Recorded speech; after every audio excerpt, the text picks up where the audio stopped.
Well, it's our premier event each year. We are thrilled to have this many people. As you can see, there's already a big crowd forming. You know, this is an event in and of itself, but it's fun to be able to have it around this time of year. And of course, the evening concludes with fireworks, which we all sort of associate with the 4th of July, so that's a good thing. What document do you normally associate with the 4th of July? Well, would it be the Declaration of Independence? Oh, I thought you were Jay Leno there for a second, asking me the tough questions.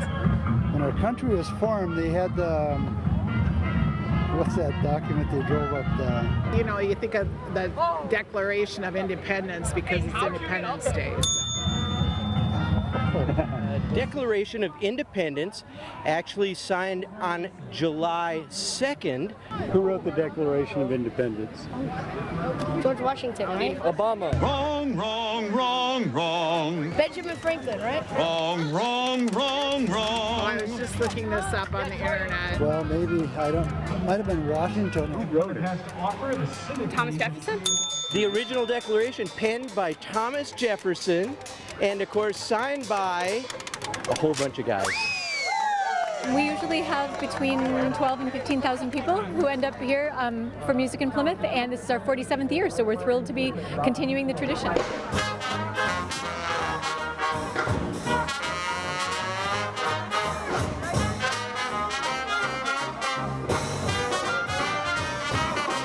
Right now in the background we have the Southside Aces are playing.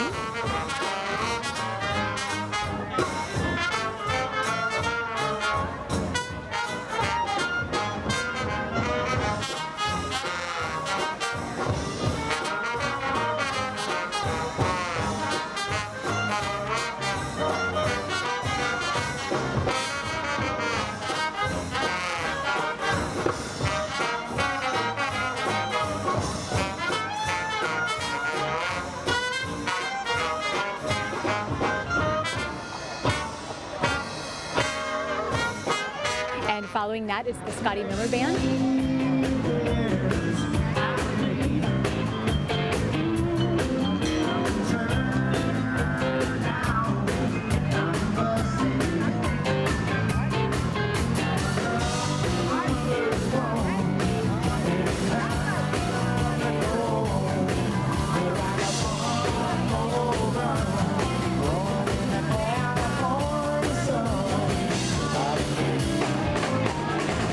And then finally, we our kind of centerpiece of the evening and what makes it Music in Plymouth is a free concert by the Minnesota Orchestra.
Many of the state's best high school-age boys golfers gathered in the West Metro Tuesday. It was the opening round of the Minnesota Golf Association's State Junior Boys Championship.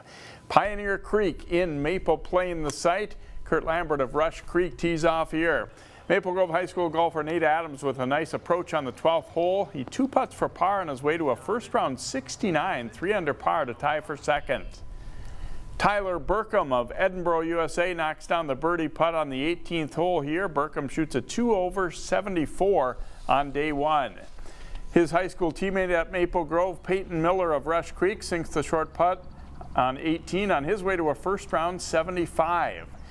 Seth Tricker of Brookview, a Hopkins High School player, taps in the par putt on the 12th hole as he cards a 4 over 76 in the first round.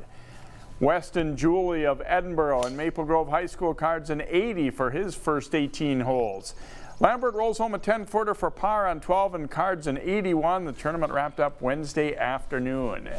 For the second week in a row, there's a new event on the PGA Tour, and it's here in Minnesota. John Jacobson talked with 3M Tournament Director Peter Mealy about the tourney at the TPC in Blaine. It's exciting. I think, you work 51 weeks for this 1 week, and nice to have the sun shining today, so it's always a pleasant day when the sun shines. The 3M Championship, the Champions Tour event, was here for many years, and I know a lot of changes have been made, lengthened, toughened up for the tour players. Are you happy with the way the course is setting up right now? Yeah, this has been a great Champions event for well over 25 years, and I think taking the golf course to the next level to make it more challenging for the PGA Tour players, lengthening it out a lot, narrowing some fairways, redoing some bunkering. I think it's going to make it a fun golf course and add a little more challenge for the tour players. For fans who have been out here before, what's different from their perspective, fan experience? I think it's going to be similar in that you can get up close to the players, which is the great thing about this sport. We have a fan village this year, which is a lot of interactive things up there, food options with food trucks and Shake Shack and a few other things. So there's a great opportunity to sample some craft beers from the local area.